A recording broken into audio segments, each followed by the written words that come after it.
Welcome back to Sledgehammer Horror, guys. I am Ken Sledge, and let's talk horror. Now, today I am joined by the beautiful Salem Starr. Salem, how you doing today? I'm doing pretty good. How are you doing? I'm doing very well. It is an honor to have you here. But before we talk about why you are here, Salem, I would like for the people that don't know you to get to know you a little bit. Salem is a feature performer who is exclusive to Centerfold Features Talent Agency. She specializes in both horror and occult themed shows, as well as she is a new indie horror actress. She has a role upcoming in the horror comedy Desert Fiends by Sean C. Phillips. And she also she is a experienced professional tarot reader. Now, I got to start there first. What got you into tarot reading? Actually, it was my best friend that passed. He passed in 2016, 2015 now.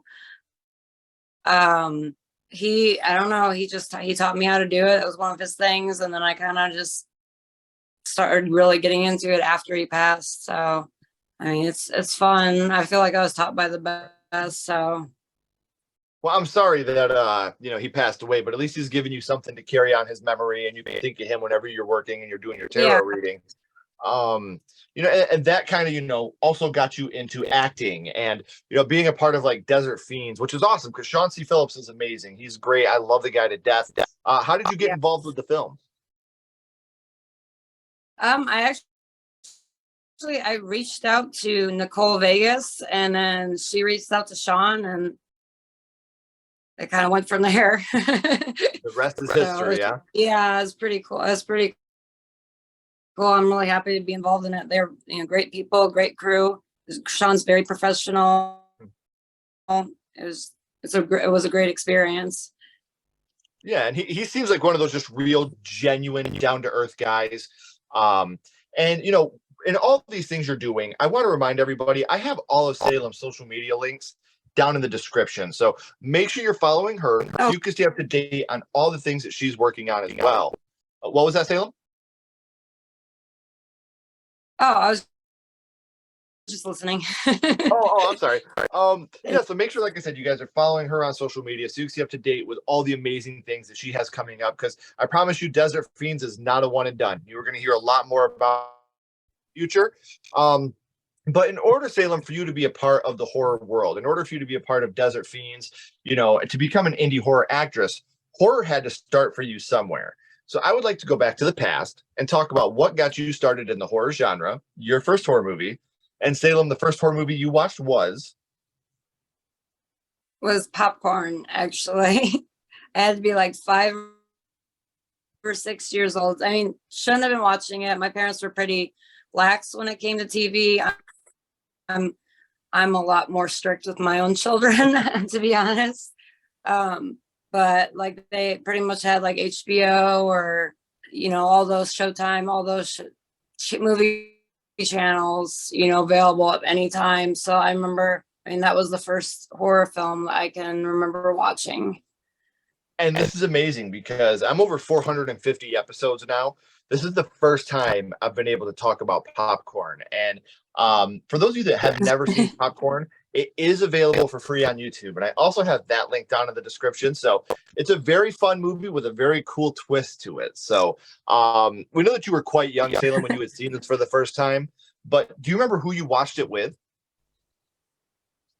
I was alone in my parents' living room alone watching it.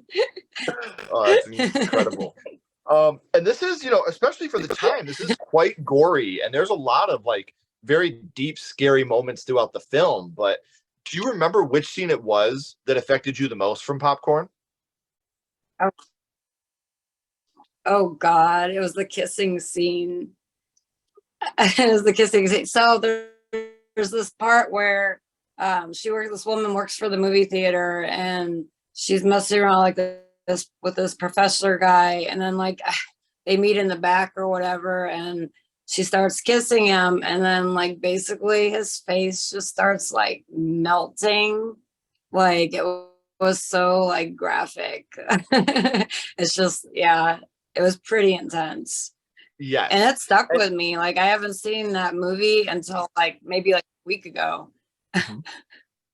Well, it's one of those movies that, moments like that, uh, there's a lot of moments in this movie where you're just like, damn.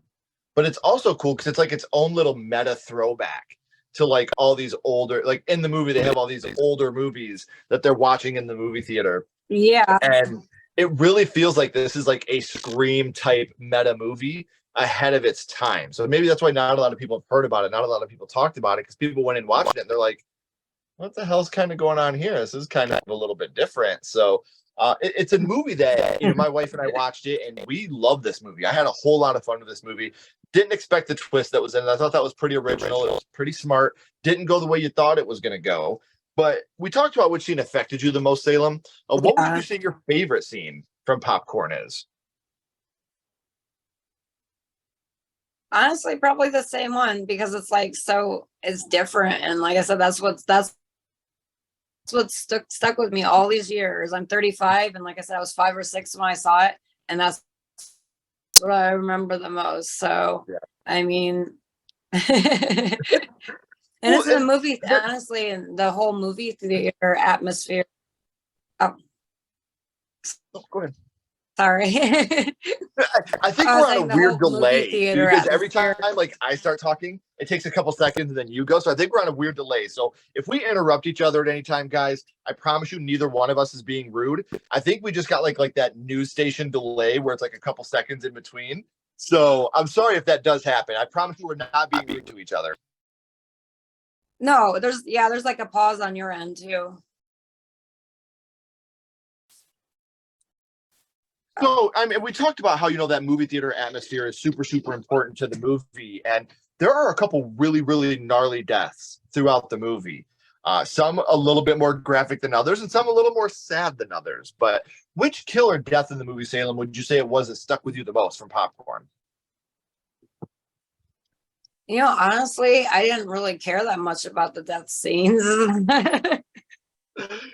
See, I got to go with the poor guy in the wheelchair, man. Like, they strap him down. He's about to be electrocuted by the lights, and he's in the wheelchair, so he can't. Like, oh, you just feel so bad for him in that moment. Yeah, I mean that does tie into the whole kissing scene, though. You know what I mean? Yeah. Because it's all going on during the same time. So, I mean that probably like affected me the most because it was in that same moment. So, I mean that's the one that sticks with me the most. I mean, I guess I could say it's a favorite if I had to pick. That one and the giant mosquito. I'll always be partial to giant animatronic bugs killing people. So I gotta show some love for the animatronic mosquito as well. But Popcorn, like I said, it kind of flew under the radar. This is a movie that I have not heard a lot of people talk about, to the point where I'm over 450 episodes. This is the first time I've talked about it on my first horror movie capacity. So is this a movie, obviously right now in Hollywood, remakes, requels, sequels, kind of all the rage? Is this a movie that you would like to see remade today? Yeah, I actually think that would be pretty cool. But like, a different twist on it, different characters, I think would be really neat. It'd be interesting to see if Sean remake it, his twist on it, actually.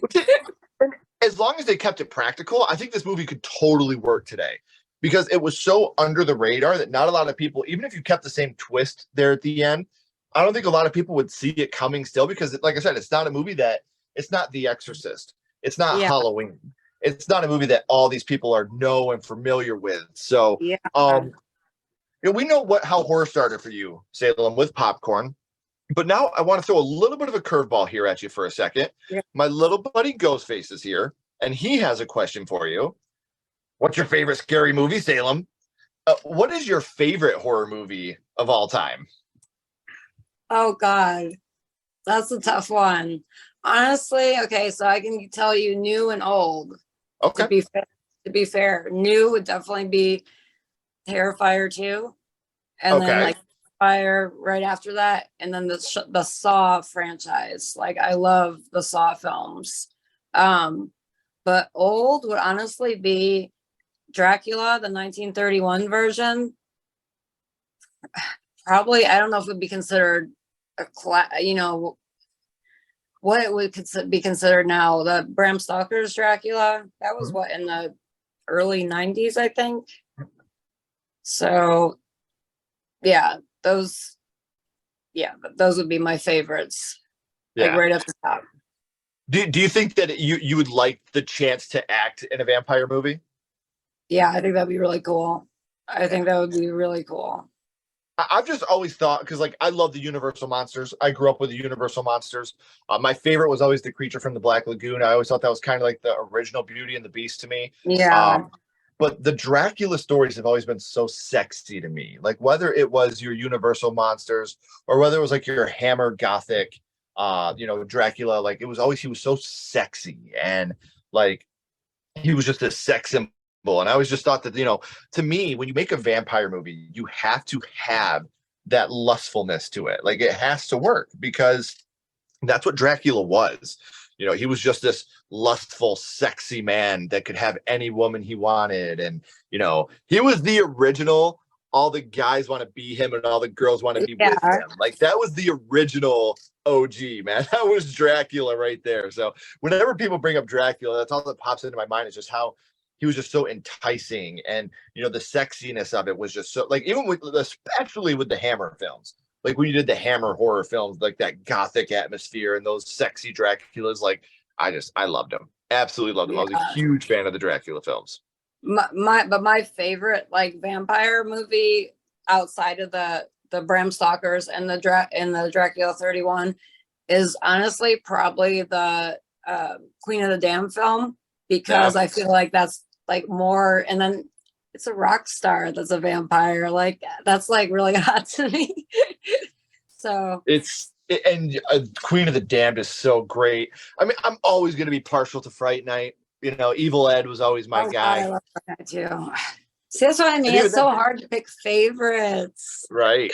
But even then, Jerry Dandridge is just so sexy, and like that's the Yeah. thing for me with vampires. Like, you get your Frankenstein, you get your Frankenstein's monster, you get Creature from the Black Lagoon, you get the Invisible Man, the Wolf Man. None of them ever had that sexy appeal. That was always horror. Yeah. But Dracula had a way of making it so incredibly sexy. So very, very happy that I was able to talk about that. But now I want to bounce back. Before I let you go, I've had an amazing time talking about who you are and what got you started in horror. But before I let you go, we always bounce back to the same question. We're going to bounce back to popcorn. And what we're going to do is we are going to rank this on a skull count. Now, we're not ranking popcorn on acting, production, score, direction, nothing like that. We're not being critics. All we're doing is ranking popcorn on how much it affected you on your first viewing, Salem. So 0 skulls being not effective, 5 being extremely effective. You can use half and quarter skulls anywhere in the middle. Salem, what would your ranking of popcorn be?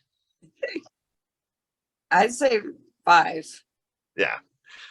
I figured if you watch it at such a young age and it's stuck with you for so long, it's got to be a 5. Yeah. So I want to thank you so much for coming on and hanging out with me. I've really had an amazing time getting to know you. And as I said at the beginning, you guys can get to know her better too by following these links down in the description. Make sure that you're subscribing to her. Make sure you're following her so you can stay up to date on all the films that she has coming up and any other amazing things she has coming up our way. So Salem, please don't go anywhere. I got a couple more questions for you. Everybody else, as always, if you haven't already, please like and subscribe. It really does help the channel more than you know. And follow SledgeHammer Horror on social media. All our links are in the description as well. But until next time, keep talking horror, stay what you are, and we'll see you guys soon.